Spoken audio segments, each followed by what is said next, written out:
Infancia, infancia. Esa época de nuestras vidas en donde todo era más sencillo, donde la rutina diaria, lejos de ser el estrés y agobio que resulta ser ahora, se resumía en ir al colegio en la mañana, llegar a nuestras casas en la tarde e inmediatamente dejar la mochila a un costado del sofá para salir corriendo a encender el televisor con el fin de sintonizar nuestros dibujitos preferidos. Si es que tenías el privilegio de tener cable en ese entonces, si no, tocaba quedarse con mamá viendo la novela de turno. Pero ese ya es otro caso. Volviendo al tema, no hay que ser Shikamaru para intuir que mi persona y todos los que conformamos este hermoso canal crecimos viendo animes y nos enamoramos literalmente a primera vista del medio. No por nada estamos dedicando gran parte de nuestra vida y tiempo a informar acerca del mismo. Y por ese motivo, el día de hoy hablaremos acerca de Cartoon Network LA y cómo este canal se convirtió en un prócer en cuanto a distribución de anime a Latinoamérica se refiere, dejando huella indirectamente en nuestra infancia y seguramente en la de muchos de ustedes. Así es, amigos y amigas, para este video toca ponernos nostálgicos y recordar alegrías de antaño, o siendo más específicos, una época añorada. Sin más dilaciones, yo soy Dart y me complace presentar la edad dorada del anime en Cartoon Network. Comencemos.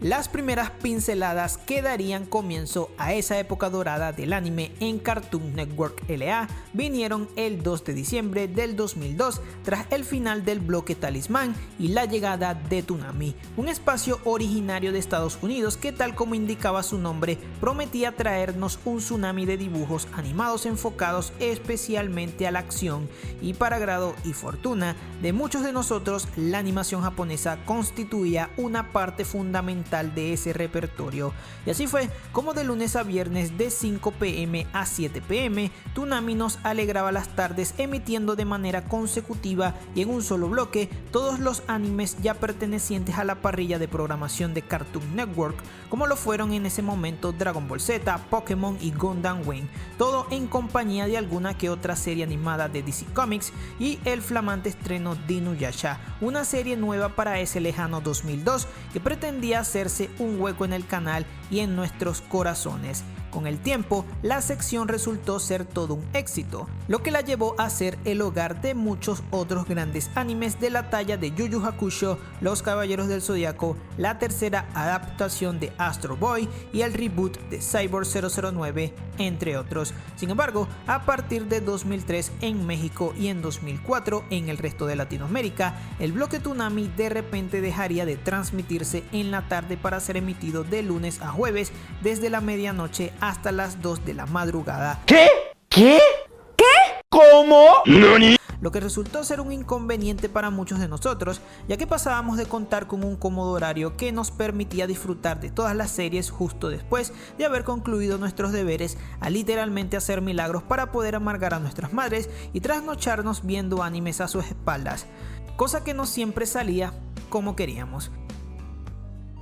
Pese a lo poco accesible que era el nuevo horario y los moretones que nos dejaban nuestras madres, el cambio en términos generales resultó ser positivo, pues llevó al bloque a replantearse sus horizontes y orientar su contenido a un público más adulto, después de 3 años de haber salido al aire manteniendo una programación apta para todas las edades. ¡Ojo! No con ello queremos decir que a partir de este punto Cartoon Network empezó a emitir animes de tipo Evangelion o Serial Experiment Lane, pero sí que hubo alguna que otra propuesta interesante como Naruto chiquito, One Piece, historias de fantasmas, Samurai X, Trigun, Rugby Medio, Samurai Champloo, e incluso se pudo transmitir obras un poquito más picantes como Love Hina, entre muchísimos otros. Casi al mismo tiempo, en junio de 2006, dentro del mismo bloque se incorporó un espacio dirigido únicamente a películas anime, dividido en 2 secciones, Dragon Ball Tetricars y Toonami Movies, siendo la primera una sección dedicada únicamente a emitir películas de Dragon Ball y donde se llegaron a transmitir 17 de ellas, mientras que la segunda se encargaba de exhibir largometrajes originales o de otras series de acción como la película de Cowboy Bebop Knocking on Heaven's Door, Animatrix o el filme de Yu Yu Hakusho.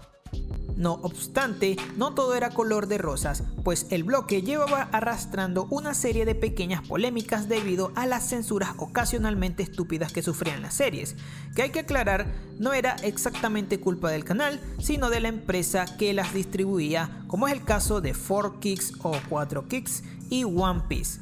Asimismo, muchos nos quejábamos de las repeticiones cansinas, los estrenos anunciados que nunca llegaron, como fue el caso de Ikki Tousen y Gungrei, y lo peor de todo, que Inuyasha haya quedado inconcluso, pues sus 7 últimos episodios por motivos desconocidos nunca fueron doblados en ese entonces.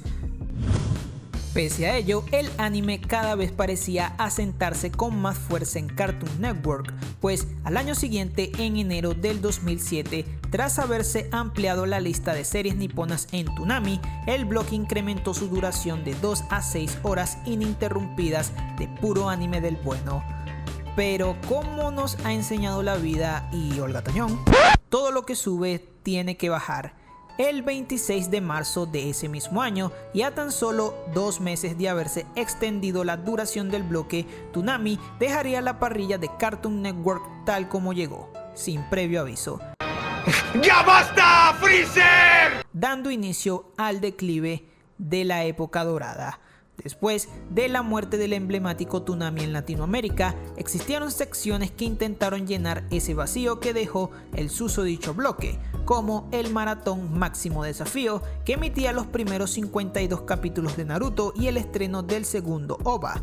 Aunado a ello, también hubo otra maratón de Pokémon y de historias de fantasmas. Inclusive, a partir de enero del 2010, existió un espacio muy similar a Toonami llamado Animaction, donde se emitieron series anime como Naruto, Pokémon, Las Chicas Superpoderosas Z, sí, es un anime, y Dragon Ball Z Kai, en compañía de otras caricaturas y shows de acción en general.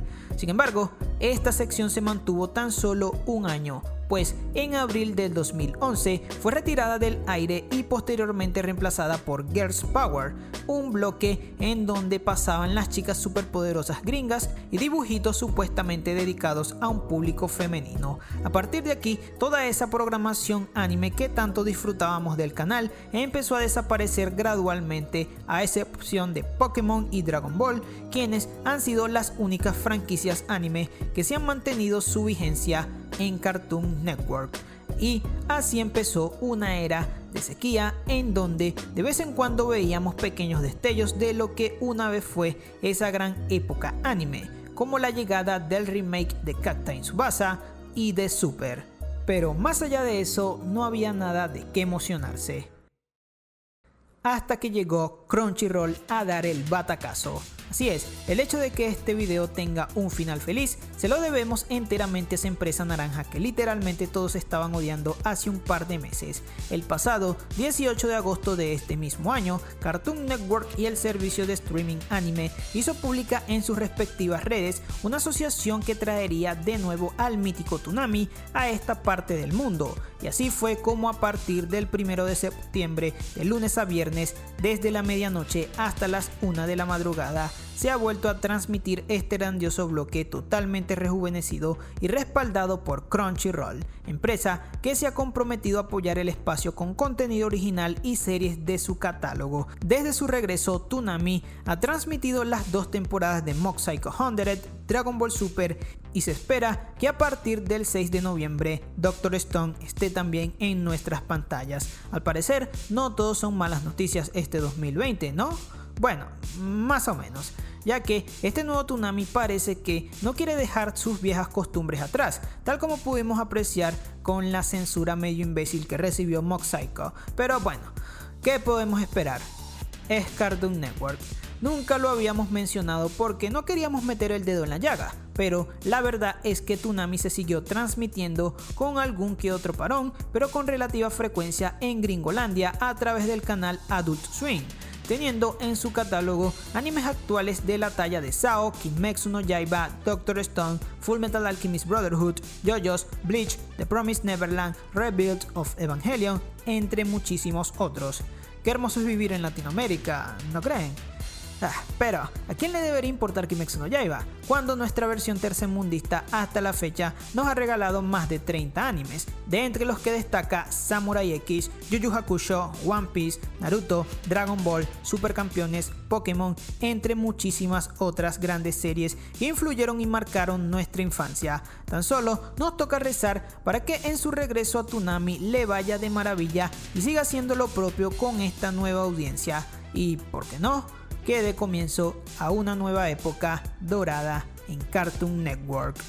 Como siempre, ustedes tienen la última palabra. ¿Creen que este nuevo Toonami será capaz de resurgir el anime en Latinoamérica?